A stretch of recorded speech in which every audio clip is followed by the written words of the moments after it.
This is Kevin Harlan. This Friday, the NBA on Prime crew and I are back with another exciting Emirates NBA Cup doubleheader. First, Pascal Siakam and the Pacers square off against Donovan Mitchell and the Cleveland Cavaliers. Then it's Nikola Jokic and the Nuggets facing Kevin Durant and the Rockets. If you're not a Prime member, just sign up for a 30-day free trial. Pacers, Cavs, Nuggets, Rockets. Coverage starts Friday at 6:30 p.m. Eastern, only on Prime. Restrictions apply. See Amazon.com/Amazon Prime for details.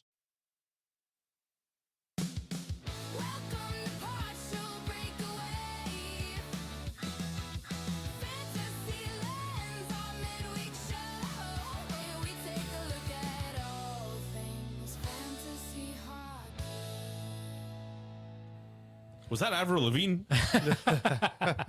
Welcome, everybody, to our midweek show, The Fantasy Lens, where we take a deep dive into anything and everything fantasy hockey specific.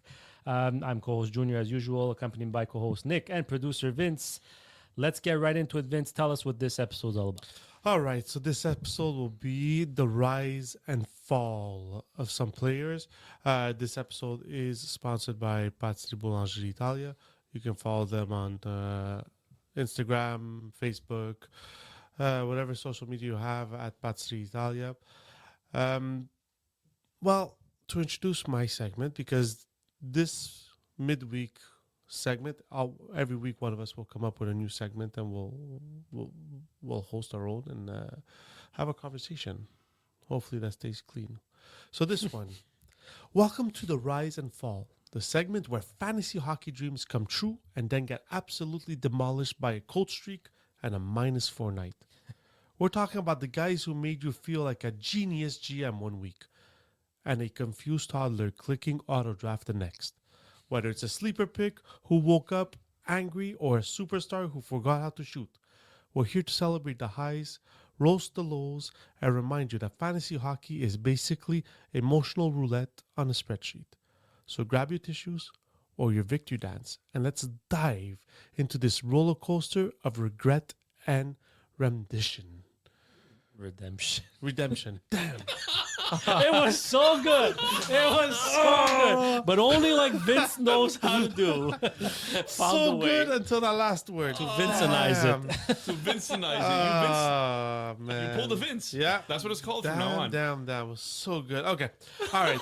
So basically in this segment, we're gonna talk about two players from the same team. We kept it on the same team. One who was we don't think any of these players suck, but one who was maybe drafted higher than he was supposed to in many drafts. And I think their hopes were higher. their hopes were very high. And then 20 games into the season, someone else has risen above them. So the first one that I want to talk to about is the Chicago Blackhawks. The Chicago Blackhawks. So in a lot of fantasies leagues that we did, Renzel was the talk of the group. So Renzel and Levshunov, the rise of Levshunov, the fall of Renzel. What's happening in Chicago and why is this happening? Nick. Well, I mean, we have to say it as it is. Rinzel came in with power play 1 aspirations. He in the preseason he was taking the top power play role. So anybody that was looking for a power play quarterback would have drafted Rinzel, and we saw it in quite a few leagues actually, where Rinzel went Very high. well. Yeah, I mean mid rounds, but that's higher than a lot of other power play hopefuls, right? And in this particular case, Rinzel has 3 points in 17 games played, lost his power play 1 duties, and doesn't look like he's on a 0 points in the last 10 games played. So doesn't look like a player that should have been really touted as highly as he was before the actual season started. I mean, he was a rookie, so we have to take that with a grain of salt as well, right? We don't know what to expect. We just saw in preseason that he was supposed to be this fantasy upside prospect. Why was he touted higher than Levshunov at the beginning of this year? Because he had a sample size going into the year, and it was a very small sample size. But last year, he had 5 assists in 9 games, right? He joined the team late at the end of the year after his college season, and he showed More than good half signs. of them were on the power play. Yeah, and he showed good signs of being an all-around defenseman. So you figured he'd definitely be given the opportunity because we all knew Levshunov still needed time to develop. But I think the one thing to remember here is that they're both very young. One is 20, one's 21. So after the next 20 games, maybe not Renzel, but it could be somebody else. And if Shunov hits a little bit of a wall and they flip that switch, But Could be Korchinski. I wanted to exactly. I wanted to know. draft Renzel in the first round of LPHL, but someone got to him before me, Yeah. or else I would have fallen for this trap as well. Yeah, well, it's definitely a rise and fall. Leshunov has risen, and you know what? He was highly touted, and I think we should spend some time on Leshunov here. But he's on power play 1. He's the quarterback right now. Do we expect him to keep it up? Well, I'll tell you right now with the daily lineups what Chicago looks like right now. Well, it has Nazar, Bedard, Teravainen, Burakovsky, and Leshunov is the top power play right now. And Renzel is not even on power play 2. He was when the fall of Renzel is Quite extensive. quite extensive because he was scratched completely last game. So it's that's what's so shocking about it is that he had so much promise coming into the season, and you're expecting a little fall. They're young players, you expect, but for a deep fall like getting scratched, that's where I found it a bit worrisome. And for Levshunov, who, listen, in Montreal especially, we all make fun of Chicago because they drafted Levshunov instead of Demidov. Nobody makes fun of Chicago. Oh, stop it. There's some half fans that do. You see the Twitter Some banter. hat. But at the end of the day, I mean, Levshunov is looking and getting more comfortable as looking as a number 1 defenseman on that team and number 1 power play. So 5 points in his last 5 games, right? He's playing third pairing minutes in 16 minutes a night only, but he has the power play time right now. 10 assists in total, so no goals yet for Leshunov, but 10 assists total for the year. what's his projected points for this year, Nick? He's on pace for 48 points For rookie season this year? for a rookie season. Well, he played 18 games last year, but He's whatever. still considered a rookie this year, but I'm not sure. I'm not sure about that. But yeah, I think he is. According to Daily Faceoff, he is. So for a 48 point pace would put him in the top 20, like we've said. So Junior, anything to add on these two? So the Blackhawks power play was mid to start the year. Right now they're at a 25 power play percentage. They rank 7th in the league. But in the last 10 games, which is about the time Levshunov came, their percentage is 32. So he's made a big difference there, and he's earned it, really. So I think this is a case where you just ride the hot hand until it changes again. And this is no means saying drop or trade Renzel. At this point, you hold on to Renzel and see if he comes back to the standard of what we were expecting from him. But it is showing that Leshunov is taking the opportunity and running with it right now. 2 other players. We're going to go with the Pittsburgh Penguins. And we were excited about one of these players. And I was. Yeah. So Koivunen and Kindle, right? sure. So Koivunen is the one who has fallen, and Kindle was the one that has risen. I mean, Koivunen came in very hyped up because he was the one going to be playing with Crosby. And this happens every year somewhere, and every year people get caught in this trap, is when there's a no-name playing with a superstar, people automatically assume, bam, 30 points for Koivunen, 30 goals for Koivunen. And I mean, he got sent down back to the AHL during this year, and Kindle is just outperforming, and for an 18-year-old, just proving that he belongs in the NHL. Like, Very impressive. yeah, Pittsburgh did not want to keep this kid on the team, but they have no choice of the way he's playing. So, Nick, what can you tell us about both these players? Well, I remember being made fun of by the person on the left of me in Project Llama for drafting Kindle. in the second round of that league. And I'm looking very good right now. Kindle, 18 years old. He's playing third line minutes in Pittsburgh, and he looks like he belongs, which is very surprising considering the fact that, 18-year-olds in the NHL don't necessarily play center, and they don't necessarily play it well. So Pittsburgh's been surging, and he's been a big part of that, I think. Koivunen, I actually drafted him in LPHL as one of my, I think he was my second round pick in LPHL. And I actually got trade offers from him immediately after I drafted him. People were really upset that they didn't get a chance to grab Koivunen. But somehow that one didn't work out for me, as he is not necessarily in the NHL right now. He's played 11 games, only 2 points, under 13 minutes of ice time. Yeah.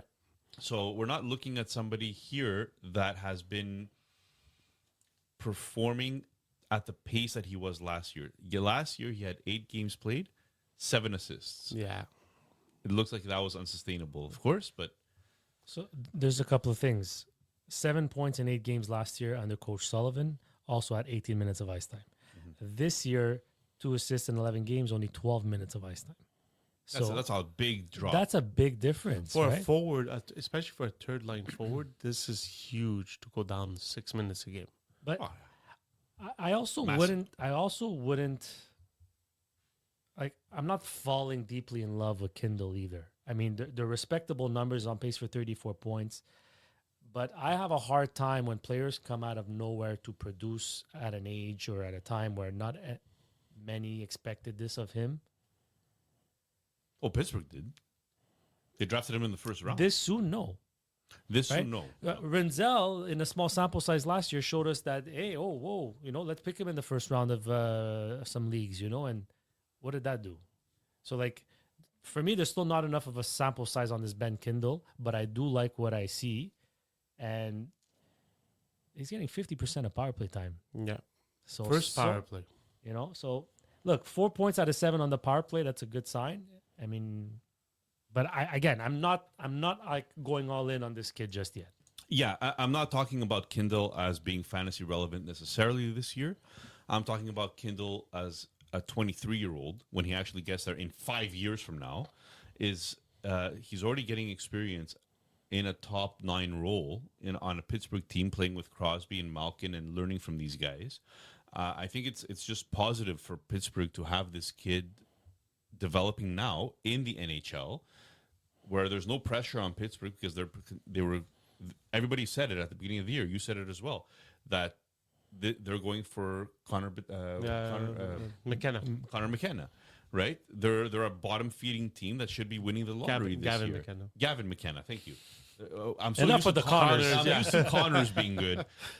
So Gavin McKenna, but they're actually performing and they're doing well. So, anyways, it's nice to see.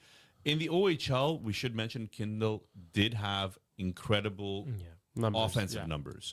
I didn't expect him to be responsible defensively the way he is, which is surprising for me. So in the long run, let's say 3-4 years from now, which one of these is going to be more fantasy relevant? Kendall or Koivunen? So hard to say. I know, that's why I'm asking you. But it's Just give me a name. No, it's too much. You're projecting so many things could change from between now and then. Just give me a name. If I have to pick somebody, Yes. I would probably pick Kindle just because he has the draft pedigree as 11th overall in the 2025 draft, whereas Koivunen does not. But it's really grasping at straws. I mean, It's okay. I like grasping straws. For the sake of being different, I'll go with Koivunen. And what's encouraging is that despite being sent down, he still put up really good numbers in the AHL. Now, some might say maybe he's just an AHL player and not an NHL player. But he's still 22 years old. He's going to get his opportunity again. I think he's back on the team anyway. I don't know. I'm going to go with Ville Koivunen. The one thing I'll say about Kindle, though, is would you guys not trade him in a package deal now that he's super relevant?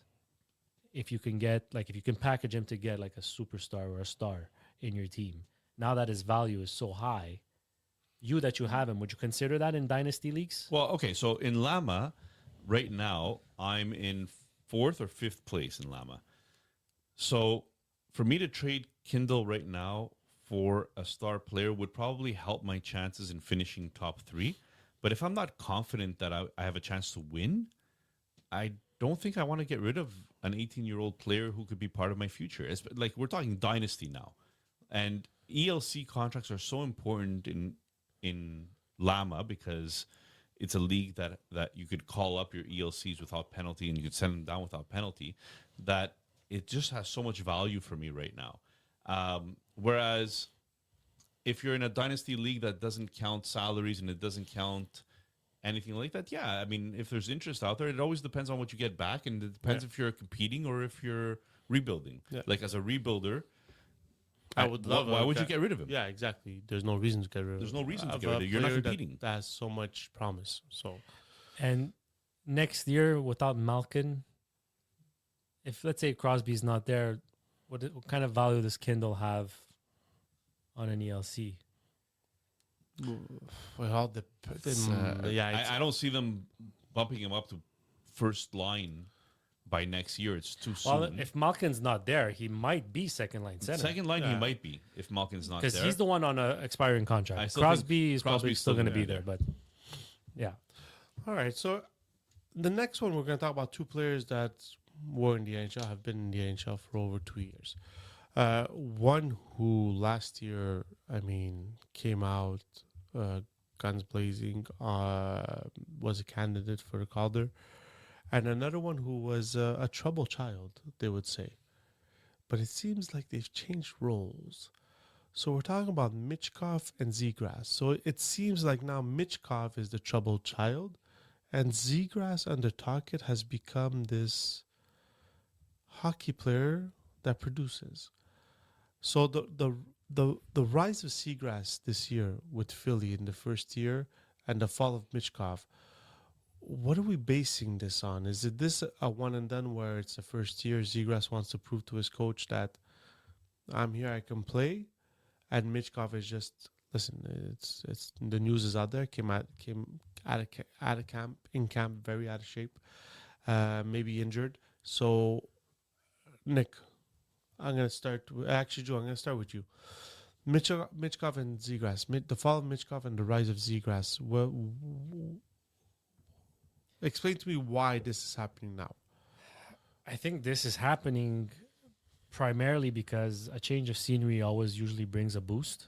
So Trevor Zegras going to Philadelphia after what were like some unhappy times the last couple of years for him, whether it's injury or management and so on. And he's on a contract year. So you combine those two things, and I think naturally he got a boost from that. As for Michkov, look, anytime you're going to come into camp out of shape, you're always starting from behind. So you're in the NHL. You're not in like a junior league here where your talent could get you through when you're out of shape. I mean, he still has 9 points. He's still pacing for 41 points, which is not great. But as he gets in shape, he should find his form again. Well, I'll say there's 2 big differences here. Number one, Michkov is 19 years old, right? Michkov is 20 years old, whereas Zegras is 24 going on 25. There's a difference in maturity. There's a difference in how much you've experienced the NHL so far. So we always have to take that with a grain of salt. But 2 huge differences that glare off the page is that Zegras is doing 18 and a half time on ice, to 18 and a half minutes of time on ice average per game, whereas Michkov is doing 14 and 50 seconds. So let's say 15 minutes of time on ice. That's a big difference in time of ice when you're in a top 6 role. Like Junior said, 41-point pace for Michkov, 87-point pace for Zegras. He's over a point per game right now. So, and 60% of power play, whereas Michkov only has 48% of power play. So, again, you have to. Do I think Michkov is going to be the better player in the long run? I mean, that's up for debate because he is 4 years younger. But Zegras is a player. We always knew he had the talent. He was just never getting the opportunity Well, or he was injured, or his his head wasn't in the right yeah, place, right? exactly. There's a few things going on here. His maturity wasn't where it seems to be this year. That's for sure.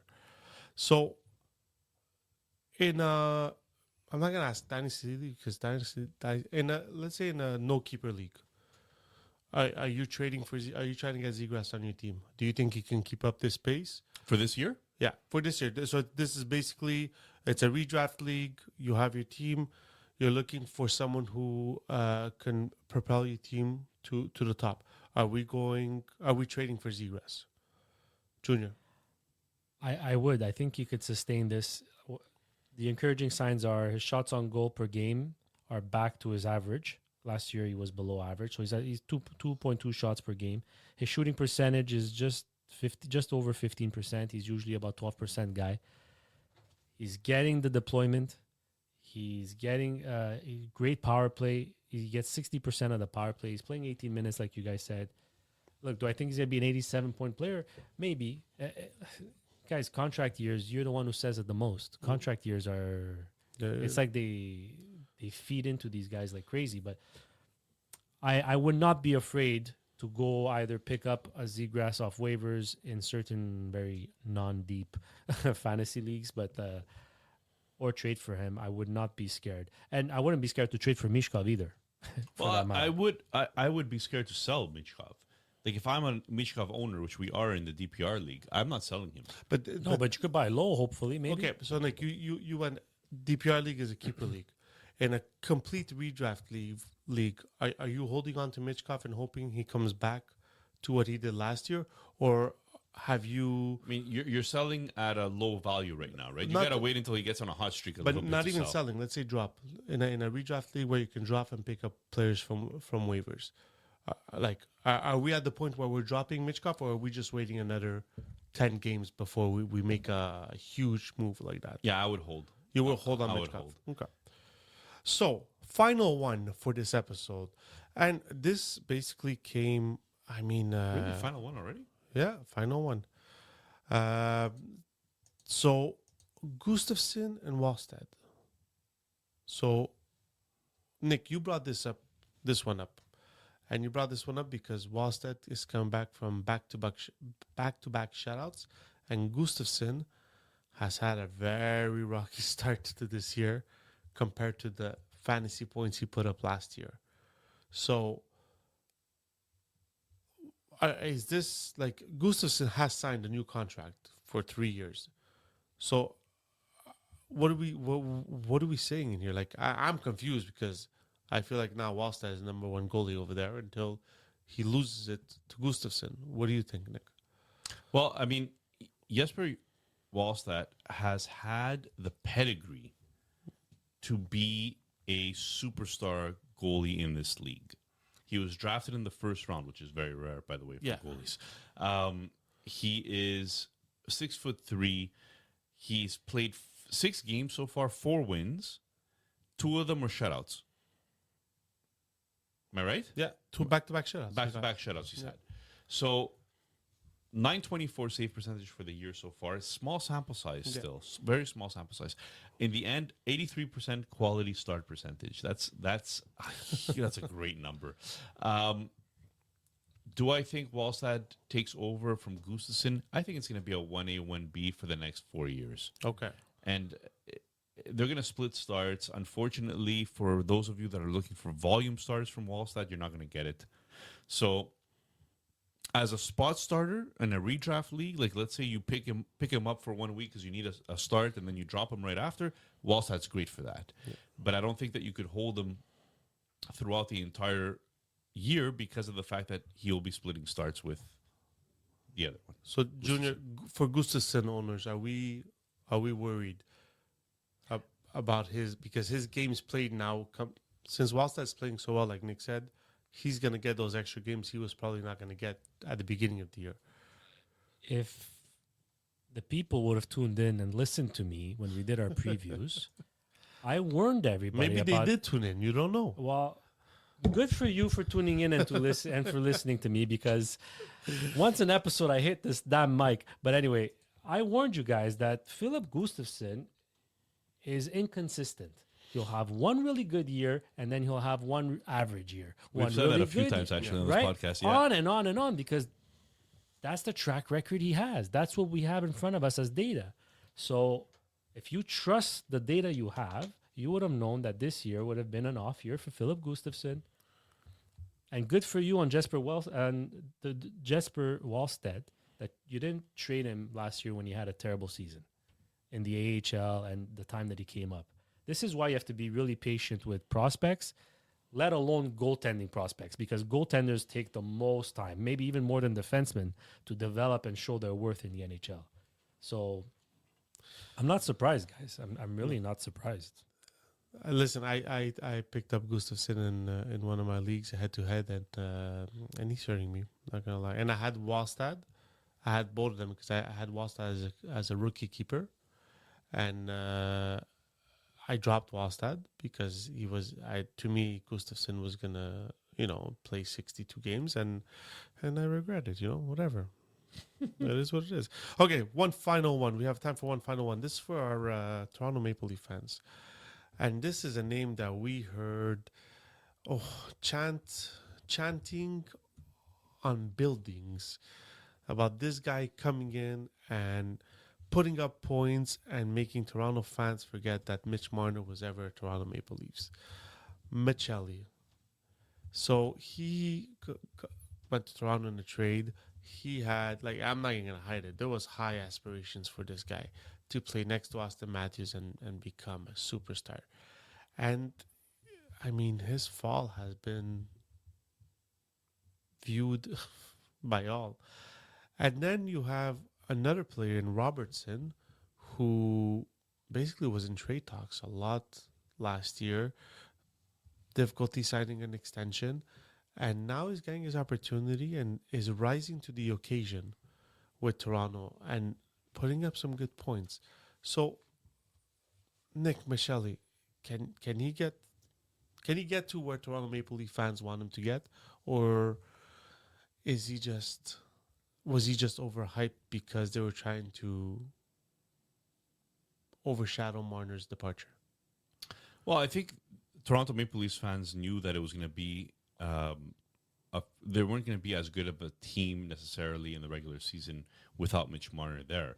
I think that their hope is that because they have more depth now on the bottom six, that they'll be able to sustain longer playoff drives, playoff runs, let's say. So Michelli came in, though, with the aspirations of being that playmaker maybe that Matthews really wanted next to him. So you could set up Matthews for that big one-timer or big shot off the circle. Now, what's happened instead is that he's actually been playing 13 minutes of ice time per average, let's say. Last year in Utah, he was also 13 minutes. So these are third-liner numbers now. Mm-hmm. We're not talking top six anymore. Last year, he was on pace for 27. This year, he's on pace for 36 points, which is an improvement, but it's nowhere near the 63 points that he had in Arizona or the 57 points that he had in Arizona before that. And what's funny about all this is that he's rocking a 25% shooting percentage. Oh, my God. So even this pace might not be sustainable for him. 30% of power play time, that means second power play unit. Yeah. It's just not the 0 points in the last 4 games. It's not what we were hoping for, I think, for people that went out and grabbed Michelli. And I see him dropped in a lot of leagues. Listen, when he was getting drafted in some of our leagues, the people who were drafting him felt like jubilant that he was there and that they drafted him and he'd be a key member of their team. And we've seen the opposite. But, Junior, you were an owner of Robertson, weren't you, at one point? I was. But this is on the team. I don't think this is on Robertson. Mm-hmm. I've had Robertson, and anytime he played, he was always good enough to stay in the lineup. But for some reason, he's always what do they call it? The scapegoat. The odd man out. He's always the guy that's going to be pulled out of the lineup when they need to make a change, even though he's not the one that deserves it. And this year, finally, he's been more consistent, so he's showing his worth. He only signed a 1-year deal anyway, so it's also a contract year for him. But like for some reason, he's only getting 13 minutes of ice time. Same as Michelli. His shooting percentage is good, is average. Okay, he's on pace for 50 points, which would be a career high. His shooting percentage is his average. He's shooting on net a little more. So he has 2 shots on goal on net, which is great. So everything that I see here is great. He doesn't even get power play time. So, but here we are. He gets less power play time than Michelli, and Michelli's proven absolutely nothing. Yeah. Like, again, if you would have tuned in when we spoke about the previews, I would have told you Michelli's not a 70-point player just because he's going to the Leafs. The media and everybody, they sold the Leafs a dream. They sold them a dream. You lost Marner, you're going to get Michelli, Roy, Stupar, and you're going to become the best team in the... No, you got nothing. You got absolutely nothing for Marner. Put it through your thick skulls. You got nothing for Marner, and this is the result. This is the result. You wanted energy? I'm bringing the energy. Okay? You got nothing, and this is what it is. I think Toronto built up a very good, like Nick said, a playoff team to bring them deeper in the playoffs. But I'm not sure they built themselves a team to get into the playoffs. And this is where it's going to be rocky. But Robertson, can he keep this up? Can he stay in the top 6? Or as people like now he's in the top line because Matthews is injured. But can he stay in the top 6, or are we going to just see a flip-flop going on around here? Well, I mean, 13 minutes time on ice has to improve if you want to be a top 6er. So I just don't see it necessarily happening, and whether it's because of coaching decisions or some sort of liability defensively, I'm not really sure. But I'm not seeing somebody that's going to be all of a sudden a 60 to 70 point player. If he could maintain 50-point pace, I mean, that's going to be a very big payday for him after this year. Look, he's not like a 70-point player, Robertson. Right? If he can get 50 points, I think we could all maybe suspect that he could get 50 to 55 points on a really good year. But they just don't give him an opportunity. Matthews went down how many times? How many games did he go down? He still didn't get power play 1. They called up Cowan. They gave him power play 1. But Robertson has arguably been their best player, not called Nylander Tavares, over the last couple of weeks. And still not a sniff on the power play. He doesn't... So... It's hard for him because he doesn't get power play and he doesn't play shorthanded. So it's hard for his minutes to go up that much. He's just a 5-on-5 player. Yeah. So it's really hard to rely on him from a fantasy perspective until maybe he changes scenery. Toronto Maple Leafs, when we're talking about power plays, now without... These are projected, but Cowan, Tavares, Nyes, Nylander, Oliver, Ekman-Larsson as the top power play unit. And the second power play unit, Robertson looks like he's there. So I don't know how much we take with Michelli. With Michelli. So maybe that's going to be the battle, right? Maybe that's going to be the battle the rest of the season. Michelli or Robertson should be a top 6. They also have Nyes on the third line in daily face-off. So I'm guessing the coach is trying to balance the lines. I don't even know if that's a third line. Well, no, to me, that's their second line. It's probably better than Michelli. I don't think Michelli, Domi, and McCann. I think that's their third line. I think that's their third line, realistically, because Cowan, Nicholas Roy has been very, very solid for them. Yeah. In a bottom 6 role there. But I was honestly, I wasn't expecting huge things from him, but I was expecting a little more from Dakota Joshua. Yeah, maybe. He's not even providing awesome forecheck. He's not even being rough. I don't know. I agree. Joshua Roy showed some nice things, but Scott Lawton is very important for them to come back. Yeah. Because I think that this team is lacking right now in center depth. And obviously when you lose Matthews, you can't replace it. Thank God you even have a Tavares at $4 million. Yeah, exactly. Or else your team would be in the bottom 5 of the league. Listen, we can all agree that Toronto needs to survive the next 2 weeks and play above 500 hockey, because or else they can put themselves in a hole that they can't dig themselves out of. Well, you know what? They're a little bit lucky right now that the East is so close that despite their little slump here, they're still within 3-4 points of a division, top 3 in the division. And Stolarz has not been as advertised last year. I mean, everybody was saying, well, the one thing that Toronto did not have a problem with last year was goaltending. They had one of the best goaltending tandems in the league. Yeah. This year, it looks like they have... Well, first of all, Woll hasn't really played that much. I think he played his first game. That's right. Yeah, he's just coming back, Woll. But, Stolarz has not looked like he could hold the fort. So, ladies and gentlemen, here we are, first Rise and Fall, our first Partial Breakaway Fantasy Lens episode. If you have any risers or fallers that you want to talk about, please let us know. Send us a message. And you can send us a message on our socials at Partial Break Pod on Instagram, X, and TikTok. Don't forget to like and subscribe on YouTube if that's where you like to get your content. And our episodes are live on any audio podcast platform. Partial Breakaway Fantasy Lens episodes, which is our midweek show, will be a regular occurrence every week till the end of the season, even during the Olympics. We're non-stop, guys. We're non-stop content. So thank you for listening. Thank you for being there again this week. And we're going to bring you more better things next week. Sure. Have a good night, people.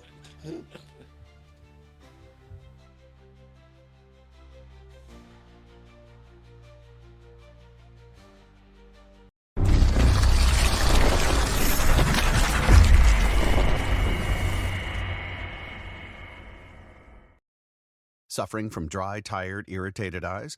Don't let dry eyes win. Use Systane Pro. It hydrates, restores, and protects dry eyes for up to 12 hours. Systane Pro. Triple action dry eye relief.